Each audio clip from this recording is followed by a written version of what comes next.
성도 여러분 안녕하십니까? 2023년 3월 30일 목요 새벽 말씀 함께 나누겠습니다. 함께 나누실 하나님 말씀은 마태복음 25장 31절에서 46절까지입니다. 본문에서는 양과 염소의 비유라고 알려진 예수님의 말씀 기록되어 있습니다. 본문을 통해서 재림을 준비하는 성도는 재림 때의 의인과 악인의 나누임을 알고 이웃을 사랑해야 함에 대해 묵상하겠습니다. 첫째 묵상할 내용은 주님의 재림의 때는 의인과 악인이 나누어진다라는 것입니다.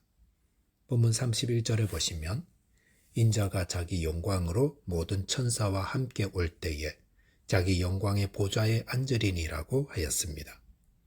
여기서는 예수님 재림하실 때의 모습이 어떠한가를 말씀해 주십니다.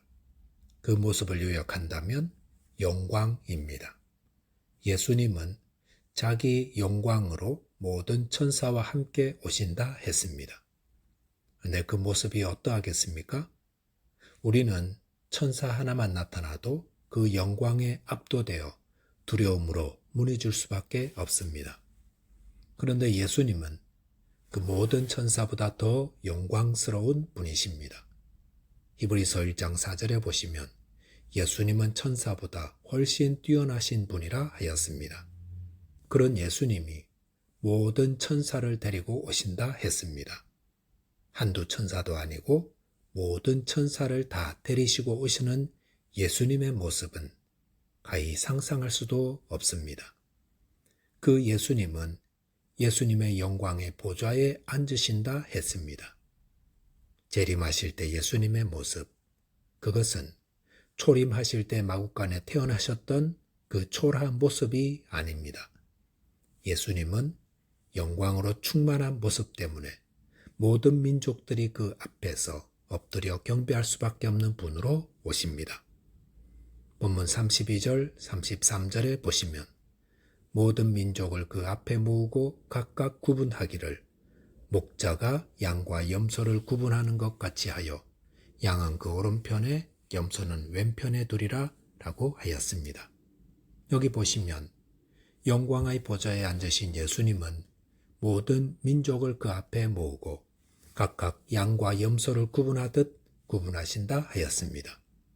여기서 모든 민족을 그 앞에 모으신다는 것은 이 땅 모든 사람들이 예수님의 보좌 앞에서 자신의 삶에 대해 결산하게 된다는 것을 의미합니다. 그 영광의 보좌 앞에는 예수를 믿든 안 믿든 상관없이 다 서게 됩니다. 예수 그리스도를 대적하였던 자들이나 비방했던 자들도 그 앞에 서게 될 것입니다. 그때서야 교만하며 불신하였던 자들은 예수님이 만왕의 왕이심을 알고 가슴을 치며 슬피 울게 될 것입니다. 모든 민족을 그 앞에 모으신 주님은 그들을 다 양과 염소로 구분하셔서 양은 오른편에 염소는 왼편에 두신다 하였습니다. 고대 팔레스타인 지방의 목자들은 양과 염소를 함께 길렀습니다.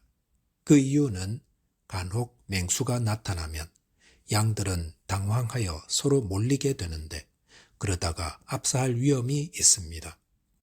그럴 때 염소들은 누가 가까이 오면 들이받아 흩어놓고 또 맹수들도 두려워하지 않는 기질 때문에 어느 정도 양들을 돌보는 데 유익합니다. 그런데 저녁이 되어 잠자리에 들일 때는 확실히 구분이 됩니다. 왜냐하면 양들은 추위에 강해서 아무 데서나 재워도 되지만 염소들은 따뜻한 곳에 재워야 하기 때문입니다. 이런 특성 때문에 예수님은 재림하실 때 의인과 악인을 구분하는 것을 양과 염소로 나누는 것으로 설명하신 것입니다. 재림의 때는 악인과 의인이든 둘 중에 하나로 나뉘어지는 때입니다. 이런 나뉘어짐에 대한 언급을 예수님은 자주 하셨습니다. 달란트 비유에서도 주인의 칭찬을 듣는 종과 버리움을 당하는 종으로 말씀하셨고 노아의 홍수에서도 방주에 들어가 구원을 받는 자와 멸망한 자로 나뉜다고 하셨습니다. 또한 밭에 있는 두 사람이 한 사람은 데려감을 당하고 한 사람은 버려둠을 당한다 하셨습니다. 예수님이 말씀하신 천국 비유에 나오는 공통점은 악인과 의인의 나뉘어짐입니다. 가라지와 알곡이 같은 밭에서 함께 자라다가 주님이 재림하실 때는 나뉘어집니다. 성도는 주님 오실 때 의인과 악인의 나누어짐을 알고 두려운 마음으로 재림을 준비하며 살아가야 하겠습니다. 두 번째 묵상할 내용은 재림을 준비하는 성도는 이웃을 사랑한다 라는 것입니다. 본문 34절에 보시면 그때 임금이 그 오른편에 있는 자들에게 이르시되 내 아버지께 복받을 자들이여 나와 창세로부터 너희를 위하여 예비된 나라를 상속받으라 라고 하였습니다. 보좌에 앉으신 예수님은 임금이 되셔서 오른편에 있는 자들에게 복받을 자들이여라고 하셨습니다. 그리고 창세로부터 이들을 위해 예비된 나라를 상속받으라 하신다 했습니다. 본문 35, 36절에 보시면 내가 줄일 때 너희가 먹을 것을 주었고 목마를 때 마시게 하였고 나그네 되었을 때 영접하였고 헐벗었을 때에 옷을 입혔고 병들었을 때 돌보았고 옥에 갇혔을 때에 와서 보았느니라 라고 하였습니다. 오른편에 있는 의인들을 향해 예수님은 그들이 행한 선한 일들에 대해 말씀하셨습니다. 이들은 예수님이 줄일 때와 목마를 때에 또 나그네 되시고 헐벗고 병들고 옥에 갇혔을 때에 찾아와 피로를 채우고 돌보아준 자들이라 하였습니다. 그럴 때 본문 37, 38, 39절에 보시면 의인들은 이 땅에서 한 번도 예수님을 대접하고 호의를 베푼 적이 없었다고 하였습니다. 그런데 예수님 참으로 충격적인 말씀을 하십니다. 본문 40절에 보시면 임금이 대답하여 이르시되 내가 진실로 너희에게 이르노니 너희가 여기 내 형제 중에 지극히 작은 자 하나에게 한 것이 곧 내게 한 것이니라 하시고 라고 하였습니다.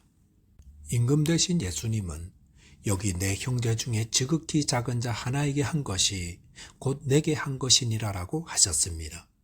그 말은 이 땅에서 우리가 만나는 형제들 가운데 정말 지극히 작고 보잘것없는 사람에게 행한 것이 곧 예수님께 행한 것이다 라는 의미입니다. 그리고 의인들이라고 칭찬 듣는 자들은 이 작고 보잘것없는 자들을 마치 예수님 대하듯 돌보아주고 친절을 베풀고 사랑하는 자들임을 말씀하시는 것입니다. 여기서 예수님은 참으로 중요한 진리를 말씀해주고 계십니다. 예수를 믿고 하나님의 자녀가 되어 주님 다시 오실 때를 기다리며 사는 성도들에게는 공통점이 있습니다. 그것은 형제 중에 지극히 작은 자, 볼품없고 보잘것없는 사람이 당한 어려움을 외면하지 않고 친절을 베풀고 돌보아주는 자다라는 것입니다. 이것을 요약한다면 천국에 들어가는 의인된 자들은 이웃을 사랑하는 자다라는 것입니다. 이것은 성도들이 주위에 있는 분들을 어떻게 대해야 하는지를 알려주십니다. 우리 옆에 있는 형제들은 다 주님처럼 대해야 한다는 것입니다. 마태복음 10장 42절에 보시면 또 누구든지 제자의 이름으로 이 작은 자 하나에게 냉수 한 그릇이라도 주는 자는 내가 진실로 너희에게 이르노니 그 사람이 결단코 상을 잃지 아니하니라라고 하였습니다. 보십시오. 이 작은 자 하나가 목말라 할 때 건넨 냉수 한 그릇을 누가 갚는다 했습니까? 주님이 갚으신다 하였습니다. 아니, 주님께 베푼 것도 아닌데 왜 주님이 갚으십니까? 그것은 예수님이 바라는 것이 바로 우리가 이웃을 사랑하는 것임을 말씀해 주는 것입니다. 하나님을 사랑하는 자는 이웃을 사랑합니다. 예수를 믿는 자들은 필연적으로 이웃과 화평하며 이웃의 어려움에 함께 공감하며 도와주는 자다라는 것입니다. 천국의 의인들의 특징은 바로 이웃을 사랑하는 자입니다. 어떤 분들은 예수만 잘 믿으면 천국 가는 거 아닌가라고 생각합니다. 하지만 예수님을 잘 믿는 자는 반드시 이웃을 사랑하는 자로 삽니다. 그래서 이웃의 어려움에 손을 내밀고 냉수를 제공하고 찾아가 돌보아 준다는 것입니다. 말씀을 정리하겠습니다. 주님의 재림 때는 의인과 악인으로 나뉘어집니다. 그리고 성도는 하나님을 사랑하며 또한 이웃을 사랑하는 자로 살아갑니다. 기도하겠습니다. 하나님 아버지, 저희 모두 주님의 뜻을 따라 하나님을 사랑하고 또 이웃을 사랑하는 자로 살아 주님 재림하실 때 보좌 오른편에 의인으로 서서 칭찬과 존귀와 영광을 받아 누리는 자 되게 하여 주옵소서. 예수 그리스도 이름으로 기도하옵나이다. 아멘. 오늘도 믿음 안에서 승리하는 하루 되시기 바라겠습니다. 감사합니다.